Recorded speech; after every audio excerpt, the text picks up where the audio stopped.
अभी हमको एक दूसरे के लिए आवाज देनी पड़ेगी, क्योंकि अभी वक्त आ गया है कि हमारी आवाज एक हो। अगर हम लोग अभी भी आवाज एक नहीं करके आएंगे तो मैं आप सबसे कुछ अभी मैं थोड़ा आज स्पष्ट भाषण करना चाहूंगी, क्योंकि मेरा और आपका रिश्ता पिता और बेटी का है, बहन और भाई का है। ये हमारा परिवार है और परिवार के हित के लिए खड़ा रहना ये बेटी बन के मेरा सर्वप्रथम कर्तव्य है।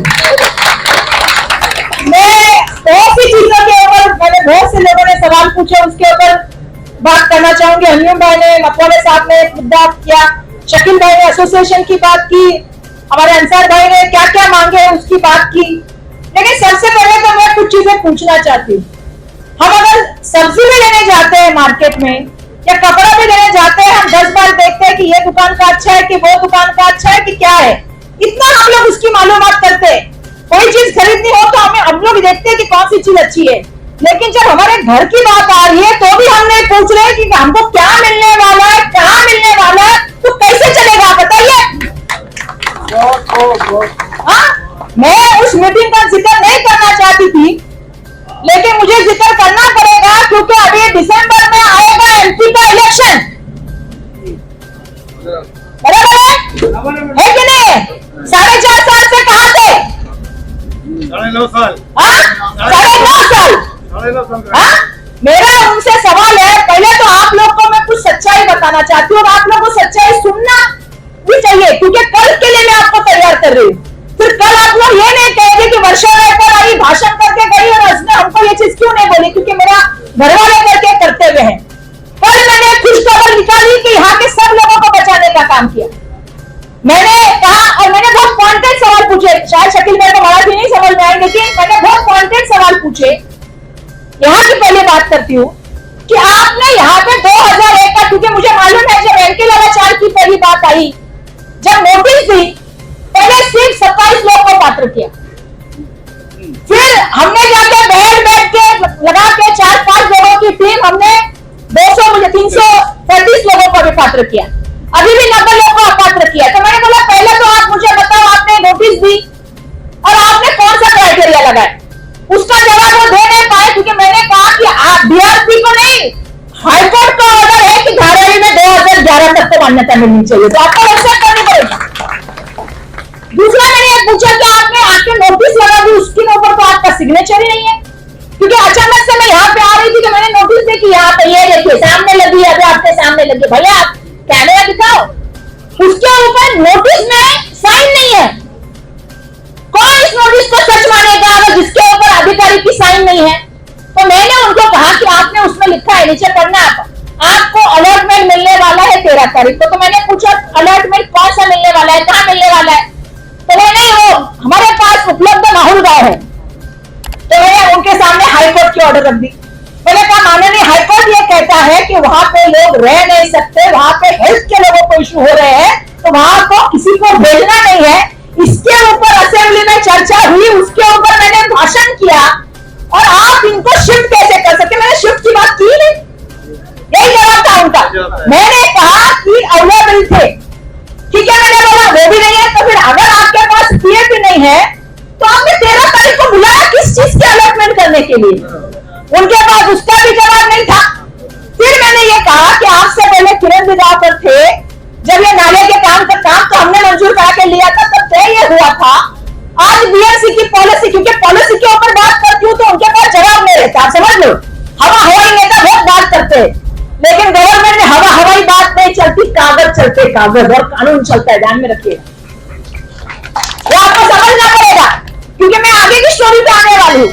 तो मैंने उनको कहा आपके पास तो इंडस्ट्री के लिए कोई पॉलिसी नहीं है, आज 1000 फुट का गाला है तो आप क्या उसको 225 में कही देंगे? और एक 1.5 साल तक ये काम चलता रहेगा तो आदमी के पेट के ऊपर बात आएगी, उसकी जिम्मेदारी आप लेंगे क्या? उसके पास जवाब नहीं था। तो ये तय हुआ था कि यहाँ पे उसको रखते ही, आज टेक्नोलॉजी इतनी आगे बढ़ गई है, आप उसका इस्तेमाल करो, लोगों को तकलीफ नहीं देते हुए इसका काम करो, ये मुद्दा मैंने कर रखा था। तो शकील भाई मैंने उनको ये कहा था कि आप गोदामों का नुकसान मत करो, गरीब आदमी के उद्योग पे जाओ मत, और आप कोई भी टेक्निकल इस्तेमाल करके यहाँ पे काम करो, लेकिन को उद्योग करने दो। तो ये बात मैंने वो जो आपने कही वो कही, उनके पास कोई भी इंडस्ट्री के लिए अभी जगह नहीं है और ना पॉलिसी है बीएमसी में। तो मेरा एक सवाल आप सभी से है, आप सभी जानते हैं जो मतवाले साहब ने कहा या जो हमारे अंजुम भाई ने कहा, देखो वर्षा गायकवाड़ डेवलपमेंट के कभी खिलाफ नहीं थी। 2004 में डेवलपमेंट की बात करने वाले हम थे। 2000 मुझे याद है 12-13 में पृथ्वीराज चौहान साहब ने जहां जियाबाई का है उसमें से एक टेंडर भाड़ा को दिया था, मालूम है आपको, सेक्टर नंबर 5 भाड़ा को दिया था, उसका भी हमने विरोध नहीं किया। 2018 में मैं रिकॉर्ड पे रखना चाहती हूँ कि आप लोगों को कुछ इतिहास बताना चाहती हूँ।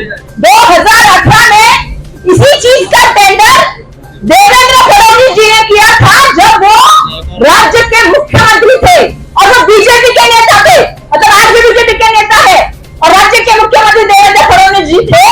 जब ग्लोबल टेंडर हुआ था 19 बिडर आए थे जिसमें ग्लोबल एक आदमी को टेंडर मिला था और जिसका टेंडर रोकने का काम करके अब ये टेंडर में मैंने इतना सवाल पूछा कि आपने पात्रता नहीं देखी, आपने सब कंडीशन को कम कर दिया, किस लिए? आपको जवाब का सवाल का जवाब मालूम है, किस लिए? सिर्फ एक आदमी को ये टेंडर देना है और वो किसको देना है? अडानी को। तो अडानी के लिए आपका ये टेंडर हुआ धारावी का हमारा, और धारावी के टेंडर में अडानी को किस तरह से सहूलत मिले? अनुभव कम किया, काम करने की क्षमता कम की, समूह कम किए। अगर मैं इतना ही झूठ बोल रही थी तो विधानसभा में उप मुख्यमंत्री महोदय मुख्यमंत्री महोदय ने मुझे काटना चाहिए था। अरे आप लोग क्या बोल रहे हो, धारावी को कर रहे हो तो पूरे मुंबई को बेच रहे हो, आपको मालूम नहीं है। और ये इसमें एक मैं आज की घटना आपको बताना चाहती हूँ, जैसे मैंने कल की घटना एक शुभकामना की बताई, आज एक घटना हुई। जियाबाई आप बैठे, सुबह से हम फोन कर रहे हैं एएमसी को, बीएमसी को, डीसीपी को। जियाबाई को मालूम है, नाइक नगर में आप जाके देखिए वहां पे कौन से लोग हैं? पुलिस के नहीं है, सीआरपी के लोग लगे हैं नाइक नगर में। नाइक नगर में आपके यहाँ से दूर नहीं है, वहां पे 4 शौचालय थे, वहां रहते कितने लोग हैं? 10,000 से ज्यादा लोग रहते हैं। आज वहां पे एक शौचालय रखे, चारों के चारों शौचालय तोड़े। मैंने डीसीपी को पूछा आपको मालूम है कैसे कैसे तोड़ सकते हो आप? लोग जाएंगे कहाँ? सिर्फ एक आपने सुलभ शौचालय बनाया, उसको भी 8 बजे के बाद पानी नहीं आता, लोग जाएंगे कैसे? आप बानो थोड़ा जाके थोड़ा पूछना भी चाहिए आप लोग को। धारावी में वहां पे पुलिस की फौज आई, लोगों को मारने का काम हुआ और जियाबाई इसके गवाह है, वहां के लोग उसके गवाह है कि वहां पे आज सीआरपीएफ आके खड़ी है, लाठीचार्ज वहां पे हुआ।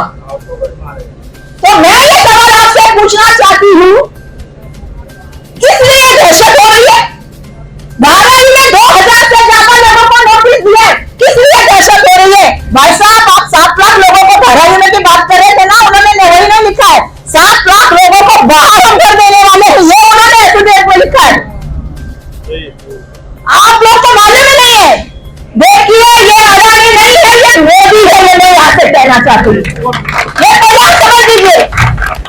इसमें सबसे बड़ा हाथ है, क्योंकि मैं जानती हूँ जब राज्य के मुख्यमंत्री मिलने गए देश के प्राइम मिनिस्टर को, राज्य का मुख्यमंत्री मिलने जाते हैं तो देश का प्राइम मिनिस्टर क्या बोलते हैं? उन्होंने ये नहीं पूछा कि धारावी के लोग क्या चाहते हैं, धारावी की कमर्शियल क्या चाहते हैं। आंसर है जो आपने मुझे बोले ना, 1 साल का मेरा भाषण पहले का निकालो, सेम मुद्दे मैंने असेंबली में रखे, उसके ऊपर एक भी एक्शन नहीं हुआ। आपने ट्रांसफर की बात की, आपने अधिकारी की बात की, आपने कमेटी की बात की, आपने पत्र की बात की, बताइए मुझे क्या हुआ? देश के प्राइम मिनिस्टर को मिलने राज्य का मुख्यमंत्री जाता है और राज्य का मुख्यमंत्री बाहर आके कहता है, देश के प्राइम मिनिस्टर ने कहा धारावी का प्रकल्प को जल्द से जल्द पूरा होना चाहिए। इसका मतलब क्या है? अरे आपके लिए जमीन है, आपके लिए बीकेसी के बाजू वाली जमीन है, हमारे लिए धारावी हमारा घर है, हमारे घर के लिए लड़ाई लड़ेंगे।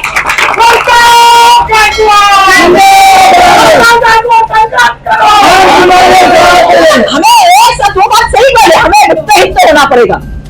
ये लड़ाई बहुत आसान नहीं रहेगी। अगर आपका कार्बन इतना ही साफ सुथरा है तो धारावी में क्यों जो रिटायर हो गए वो एसपी, रिटायर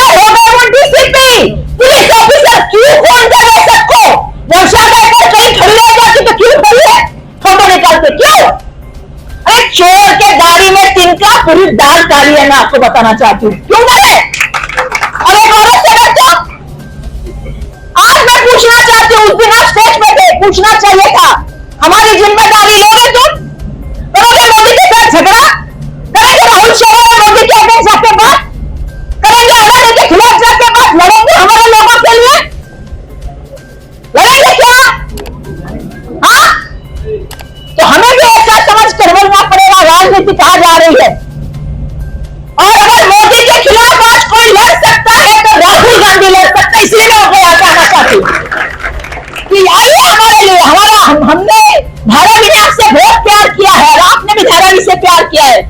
और मैं जब उनको 31 और 1 को आए थे, मालूम है आपकी इंडिया की मीटिंग, मैंने उनको कहा कि आपको आना होगा, क्योंकि ये मसला ऐसा हो गया है कि बहुत लोग को मालूम नहीं है।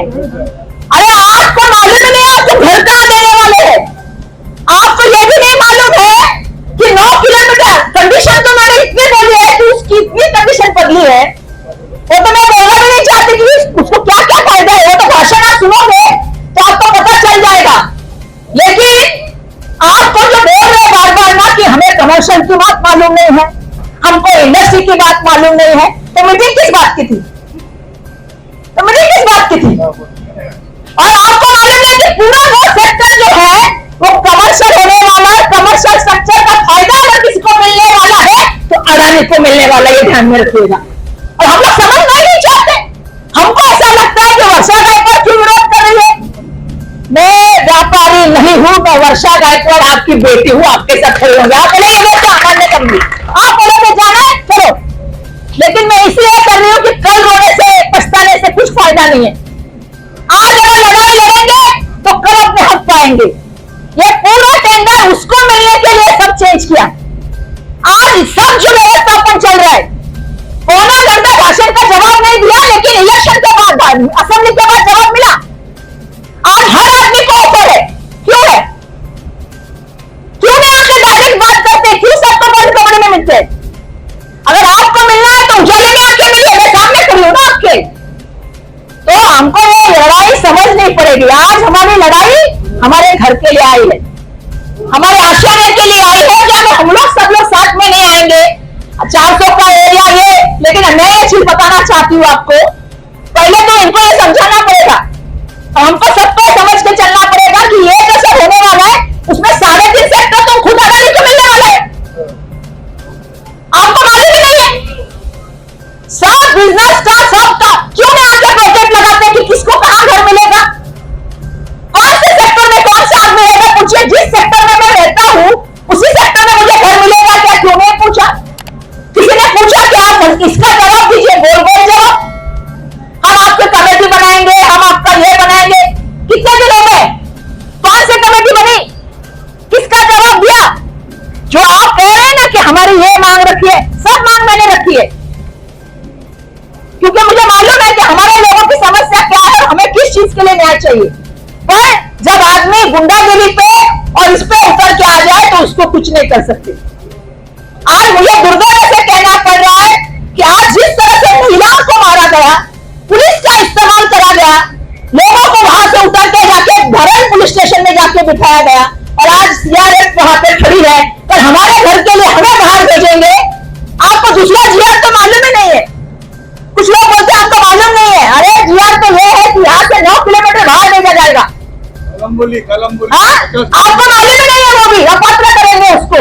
और जो ये बात कर रहे हैं 56,000 की, उस 56,000 में रेसिडेंशियल भी है, उसी 56,000 में कमर्शियल भी है, और उसी में आपकी इंडस्ट्री भी है, और उसको मालूम नहीं है। पॉलिसी बोल रहे हैं, झूठ बोल रहे हैं, क्योंकि सबको पॉलिसी मालूम है, आपको भी मालूम है।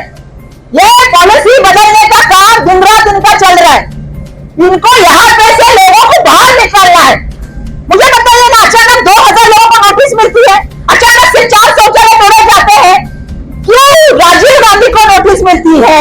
क्यों नाइट नगर के टॉयलेट छोड़े जाते हैं? क्यों यहाँ पे आते हैं? क्योंकि सब पोषण बांद्रा के बीकेसी के नजदीक है, ध्यान में रखिएगा। और आपको कहेंगे जाइए 2 किलोमीटर के बाहर रेंटल हाउसिंग 6-7 हजार माहौल में घर तैयार है। अभी वो क्या नगर बनता है ना यहाँ पे बड़ोड़ा में, क्या हमको पाली हिल में देने वाले बांद्रा में देने वाले, माइन में देने वाले, दादर में देने वाले, कहां भेज रहे हमको आप? हमको आप भेज रहे माहौल गाँव उसमें। तो हम ये लोग, हमारा घर इतना बड़ा, हमारी जो मसला है, ऐसे समय में हम क्यों नहीं आ रहे? हम क्यों नहीं जाके बात कर रहे? क्यों नहीं पूछ रहे? मुझे बताइए, सरकारी अधिकारी में से कौन सा अधिकारी आके बात कर रहे? कौन बात कर रहे? मुझे बताइए। मैंने उन्हें कहा था कि हमारे लोगों के लिए सबसे बड़ी दिक्कत की बात यह है कि हमारे लोग डीआरपी को ऑफिस ही नहीं जानते, और उसे मालूम नहीं किसको जाके मिलना है, कोई मिलकर बता भी नहीं रहा हमको क्या हो रहा है। तो एक कोई तो ऑफिस खोलो बोल के एक साल हो गया, और सबको बुला बुला के आराम में बात कर रहे। मेरा एक कहना है आप सभी से, ये वक्त है चौकन्ना रहने का। आप बहुत समझदार लोग हो, आपको सब मालूम है कि क्या है, क्या नहीं हो रहा है, क्या चल रहा है, और ऐसे समय में हमको एक साथ मिलके आने वाले दिनों में कई लड़ाइयां लड़नी होगी, क्योंकि कब ऐसी पुलिस की फोर्स आके हमें रास्ते पे निकल के बाहर निकल सकती है। आज आप यकीन मानिए, मैंने एएससी को फोन किया, एनसी को फोन किया, वार्ड ऑफिस किया, उस डीएससी को फोन किया, डीसीपी को किया कि भैया आप कम से कम एक तो छोड़ के जाइए 4 में से, लेकिन उन्होंने इतना भी नहीं किया। अब लोगों की समस्या को कौन देखेगा? मैंने बोला फिर हम जाके उधर टॉयलेट करेंगे बीएमसी के ऑफिस के बाहर। क्या करें? इस तरह का दबाव यंत्र इस्तेमाल करना, हमारे लोग क्या गुंडा है? क्या हम चोर है? हम किसी से क्यों डरते हैं? तो ये मेरा आप सभी के लिए कहना है कि देखिए, लड़ाई बहुत आसान है। हमारे मराठी में कहावत है, छत्रपति शिवाजी महाराज वादा पर तो बाजूच्या घरात, मतलब छत्रपति शिवाजी महाराज जन्मने चाहिए, पर मेरे इधर नहीं, बाजू के घर में। अगर टीपू सुल्तान भी यही सोचते तो कभी आजादी नहीं मिलती, लड़ना पड़ा उन्हें भी। ये ध्यान में रखिएगा, लड़ाई बहुत दूर तक जाएगी। हम तो लड़ने के लिए तैयार हैं, लेकिन हमें आप लोग का भी साथ चाहिए। हम लड़ेंगे, और हम इसलिए लड़ेंगे क्योंकि धारावी के आदमी को धारावी में घर मिलना चाहिए, उसको बाहर रहने का काम नहीं होना चाहिए। हमें मालूम है इनका क्या चल रहा है, क्या एस्टिमेट दे रहे, क्या चल रहा है, किस तरह से उसको फायदा है। फायदा तो भैया उसको धारावी की क्या बात कर रहे हैं, उसको तो मुंबई भेज दी, इंडिया बेच दिया, वो तो पूरा इंडिया तो बेच ही दिया, मुंबई भेज दी उसको। हर प्रोजेक्ट का, हर मुंबई में जितने भी डेवलपमेंट प्रोजेक्ट करेंगे ना, उनको 40% जो है वो पीवीआर अडानी से खरीदना है, और स्लम का पीवीआर उसको जनरल में देने वाले हैं, जबकि हमारे प्रोजेक्ट में पीवीआर निकलता ही नहीं है, तो इस्तेमाल भी नहीं होगा, पीवीआर निकलेगा भी नहीं, क्योंकि सब प्रोजेक्ट 4 एडिशनल एफएसआई देके इसके अंदर ही होने वाला है। 3 लाख करोड़ का फर्क है। लेकिन क्या है, अडानी आजकल हमारे देश का सबसे प्यारा बेटा है, आपको मालूम है। आप अगर सवाल पूछोगे ना उसके ऊपर, क्योंकि उस प्रेस कॉन्फ्रेंस में मैं बैठी थी जिसमें राहुल जी ने पूछा कि ये पैसा दहन में जाता है, और दहन से आता है इनके अकाउंट में बैंकों के माध्यम से, और इस पूरे ट्रांजैक्शन में चाइना का आदमी का नाम लिया, और बोला क्या कि ये चाइना का आदमी जो आया है तो देश की सुरक्षा को इसमें खतरा नहीं है क्या? आप ज्वाइंट पार्लियामेंट्री कमेटी की चौकसी क्यों नहीं लगाते, इसकी चौकसी क्यों नहीं करते? आप देखना, 1 घंटे बाद न्यूज क्या आई, 1 नेशन 1 इलेक्शन हो गई ना चर्चा। अब भी यहाँ पे कुछ ना कुछ चर्चा फैलाने का काम होगा, लेकिन हमें समझदार होना पड़ेगा, हमको एक साथ होके आना पड़ेगा, क्योंकि कहीं ना कहीं ये लोग बहुत सारे हथियार इस्तेमाल करेंगे। अगर जिसको साफ सुथरा विकास करना है उसको पुलिस की जरूरत क्या है, जब पीछे पीछे पीछे पीछे रिटायर हो गए, और फोन करेगा आदमी को, तुम सुनो मैं तुमको ये दूंगा, मैं तुमको वो दूंगा, ये उनका काम है पुलिस का, एक्स एसीपी का रिटायर, एसीपी का रिटायर, डीसीपी का क्या है ये? और इतना क्यों सब चीजें चल रही धारावी में? तो आप समझदार है, हम लड़ने का काम करेंगे, आप जो बोलेंगे वो सब कंडीशन को हमें मालूम है, हम जानते भी है कि मिलनी चाहिए, लेकिन अंसर भाई ये लड़ाई बहुत अलग किस्म की जाएगी। उनको धारावी के लिए नहीं फीलिंग है, मैं तो मोदी जी के बारे में बोलना ही नहीं चाहती, उनको तो किसी के लिए भी फीलिंग नहीं है एक्सेप्ट खुद के सिवा। मुझे बहुत गर्व है कि इंडिया आने से भारत को उनको याद आ गया। हाँ मुझे मालूम है ना, तो उनको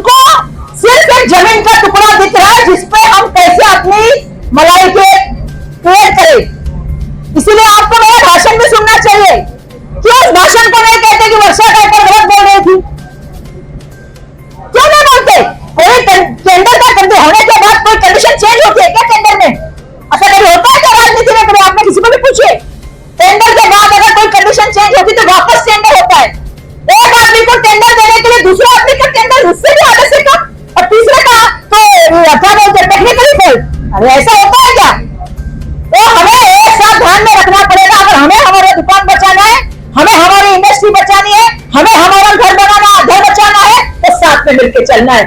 बाकी आप सबके सवाल जो चल रहे हैं ना, ये हमें भी मालूम है क्या बहुत सी चीजों के लिए हमें फाइट करनी है, और हमने शुरू भी कर दी है। मैं तो सब जगह फाइट कर रही हूँ। देखो मेरे साथ जितने भी थे सबको लेके गए। आजकल एकनाथ शिंदे के ऊपर मैं बोलना चाहती हूँ। हमारे सम्मानीय मुख्यमंत्री महोदय, वो अगर ये समझ रहे हैं, मुझे ऐसा लग रहा है कि वो बहुत बड़े व्यापारी हो गए। उन्होंने बहुत बड़ा घोड़ा मैदान शुरू कर दिया, घोड़ेबाजी, पैसा लेके लोगों को खरीदी करो। हाँ, मैं उनसे कहना चाहती हूँ कि हमारे पिताजी ने हमें एक चीज सिखाया था, लोक प्रतिनिधि जो होता है वो जनता का सेवक होता है। उसने जनता की सेवा करनी चाहिए, बाजार में रखना चाहिए, बाजारी बंद होनी चाहिए। अरे आपने हमारे प्यार दिखाते हैं, धारा दिखा। आपको मैं बताना चाहती हूँ, ये जो झोपड़ी फूटी ना, भाई साहब ने बात की, कौन सी पाइपलाइन वाली, वहां पे मैंने सलाउल्ला कंपाउंड के लिए 14 करोड़ रुपया लाया। कितना? 14 करोड़ रुपया भीमसिंह का। जब बोलती हूँ तो कागज रखती हूँ। मेरे नाम का भीमसिंह पार्क का पैसा मैंने लाया कहां से? हमारे मुंबई तक हमारे सामाजिक न्याय मंत्री थे। मैंने 10 करोड़ रुपया लाया अंबेडकर हॉल के लिए 5 करोड़ और संत रविदास के लिए 5 करोड़, मतलब अशोक मिल कंपाउंड के हॉल के लिए, उनका रिपेयरिंग के लिए। और 10 करोड़ रुपया ये खुद जो मुख्यमंत्री आज के हैं, तब ये हमारे यूडी मिनिस्टर थे महाविकास आघाड़ी में, 10 करोड़ रुपया उन्होंने खुद मंजूर किया था। जैसे ही सरकार बदली, सब चीजों पे उन्होंने स्टे ला के दिया। एक स्टे मैंने उठाया सामाजिक न्याय के लिए, तो सब चीजों पे उन्होंने स्टे ला के दिया। ये आपका धारावी के प्रति प्यार है? अगर आप लोक प्रतिनिधि की कीमत नहीं समझ सकते, आप लोगों के, मैं हम कौन है? हम महाराष्ट्र के हैं। हम कौन है? हम धारावी के हैं। हम क्या बाहर से आए क्या? तो इतना बड़ा इनका अगर सबब है तो आप समझ जाइएगा। लेकिन जैसे ही आप उनके पार्टी में जाओगे, आपके अकाउंट में 8 दिन में फंड आता है। बाकी की तो चीजें चल दीजिए। और मैं बोल रही हूँ, मैं केस भी डाल रही हूँ। मैं सिर्फ बोलने के लिए नहीं बोल रही, मैं केस भी डालने वाली हूँ।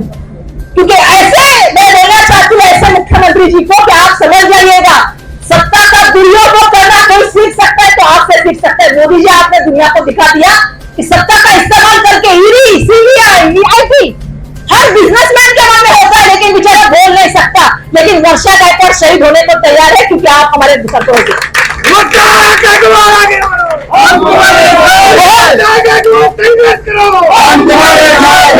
बहुत हिम्मत लगती है। आपको ऐसा लग रहा है मैं इतनी बात करी, बहुत हिम्मत लगती है लड़ाई लड़ने के लिए। देखो, हमको भी बहुत बोलते हैं, हमको भी बहुत बुलाते हैं, लेकिन मेरा दायित्व उनकी तरफ नहीं है, मेरा दायित्व आपकी तरफ है। आपके चेहरे में जाना और मुझे खरीदने वाला कोई पैदा नहीं हुआ। कभी किसी का गोदाम बनाए, कभी किसी का कमर्शियल बनाए, कभी किसी का घर बनाए, वर्षा गायकवाड़ उसके दरवाजे पे नहीं गई है। गई है तो वोट मांगने का, नमस्ते करने गई है बस। मैं किसी के घर को तोड़ने का काम नहीं करती। ना कोई बिल्डर धारावी का बोल सकता है कि वर्षा गायकवाड़ ने मेरे घर पे आके चाय पी। मैं यहाँ पे आके हक से चाय कॉफी पी के मांगूंगी, लेकिन किसी और की चाय नहीं पीऊंगी। लड़ाई लड़ने की हिम्मत रखती हूँ, आपको भी मालूम है, और मोदी से लड़ाई लड़ने की हिम्मत रखती हूँ, ये वर्षा गायकवाड़ ध्यान में रखिएगा। और मैं चाहती हूँ कि मेरा नेता मेरे साथ में आए, क्योंकि हम मेहनत कर रहे हैं, हम बात कर रहे हैं लोगों के हित के लिए, तो उनको यहाँ पे आना होगा और आप सबको हमारा साथ देना पड़ेगा। शायद आज आप सोच रहे हैं, आप ठंडे दिमाग से सोचिए कि ताई ने क्या बोला। आप ठंडे दिमाग से सोचिए कि क्या चल रहा है, आपको आपके जवाब मिल जाएंगे। कहां थे कुछ लोग, क्या हो रहा है, आप सबका दिल जानता है। लेकिन मुझे मालूम है कि क्या मजबूरियां है। मैंने इन लोगों ने भी कहा कि बहुत सारी मजबूरियां है, लेकिन देखो मैं एक चीज आपसे कहना चाहती हूँ, मैं भाषण खत्म करना चाहती हूँ। अगर लड़ाई कर लड़नी है तो कुछ लोग वहां पे आवाज करके उतर नहीं सकते, उसके लिए वर्षा गायकवाड़ को ही उतरना पड़ेगा। इसमें आप लोग को समझना पड़ेगा। सब शांत हो गए तो हमें सबको साथ में लेके काम करना पड़ेगा। आप पेपर पे लिख दीजिए। और जैसा मैंने बात की मतवाले जी, मेरी जिम्मेदारी है कि जमीन पे राहुल गांधी को लाने की, क्योंकि उनको आना पड़ेगा। उनके पिताजी आए थे, उसमें से 37 करोड़ रुपए धारावी को दिया था। और उनको मालूम है धारावी क्या है। मैंने उनको कहा कि हमारे लोग गरीब है और सबसे ज्यादा अन्याय अगर किसी पे होता है तो गरीब पे होता है, क्योंकि गरीब के बारे में बात करने के लिए लोग नहीं होते ना। किसी को भी उठा के फेंक दो बाहर, ये करेंगे क्या? पहले रोड में बीच करेंगे करेंगे हुआ क्या? नहीं हुआ ना। क्यों नहीं हुआ? क्योंकि उनके आजादी नरीमन पॉइंट इतना कचरा नहीं गिरने देते, लेकिन टक टक टक टक टक लिख के भेजते ट्विटर पे। लेकिन गरीब को आपने क्या समझा है? अरे हमारे गरीब जरूर है कि हमारे अंदर भी ताकत है, जोर से लड़ेंगे, हम साथ में लड़ेंगे। देखिए जो मैंने लड़ने का काम करूंगा, हमको लड़ना है और साथ में मिलकर लड़ना है। कोई सियाफ लेके आए, पुलिस लेके आए, अरे तुम आर्मी भी लेके आओ, तुमको आदत है। आर्मी की बात भी तुम क्रेडिट खुद लेते हो, साइंटिस्ट की बात का क्रेडिट तुम खुद लेते हो। कभी कभी महंगाई का भी क्रेडिट ले लो, बेरोजगारी का भी ले लो, महिला अन्याय का भी ले लो और ये भ्रष्टाचार का भी ले लो। कौन लेगा?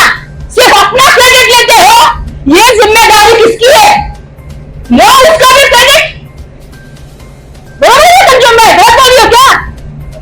बोलिए अभी मोदी जी आएंगे उद्घाटन को, तो बोलना पड़ेगा ना हमको। इसका भी क्रेडिट लो। ये अडानी को पैदा किया है, उसका भी क्रेडिट लो। 1400 टन टाइम बिजनेसमैन हो गया है, 600 नंबर से 43 से दूसरे नंबर पे हिंडनबर्ग का रिपोर्ट आया। सब झूठ। तो आप लोग समझ लीजिएगा, कल इसके पास का जितना भी पैसा सब झूठ फुगा के दिखाया है। यही राहुल जी की प्रेस कॉन्फ्रेंस थी। तो थोड़ा समझ के, समझदारी से अपना सही में बुद्धि इस्तेमाल करके अपने विचारों को लगा के फिर साथ में मुझे खड़े लीजिए, क्योंकि मैं सबको जानती हूँ। खड़े रहिए और लड़ाई लड़ने का काम करेंगे, एक साथ लड़ेंगे तो जीत पाएंगे। ध्यान में रखिएगा, टुकड़े टुकड़े में रहेंगे तो हमें जीतना बहुत मुश्किल होगा। ये बराबर शकील रहेंगे बात पे, मैं उनकी बात से सहमत हूँ। एक साथ खड़े होना पड़ेगा और निडरता से खड़ा होना पड़ेगा। कोई बड़ी ताकत नहीं है। 24 आ रहा है, मार्च में इलेक्शन नहीं होगा, शायद अर्ली इलेक्शन की बात चल रही है। अर्ली इलेक्शन की बात चल रही है। दिसंबर में सब गाड़ी एयरप्लेन बुक किया, ऐसा मैंने सुना है। हाँ सब बुक किया है। तो पहले तो उनको हराना है, पहला तो ये टारगेट करके सब बाद में सफल हो जाएगा अपना टारगेट। तो एक तो हरा के दिखाइए। देखो कर्नाटक में हुआ क्योंकि सब उत्तेजित हुए। अगर कर्नाटक की तरह करना है तो सबको एक साथ आना पड़ेगा। एक बार तमाशा हट गया तो सब बराबर हो जाएगा। सबका बहुत बहुत धन्यवाद। जय हिंद, जय भारत, खुदा हाफिज।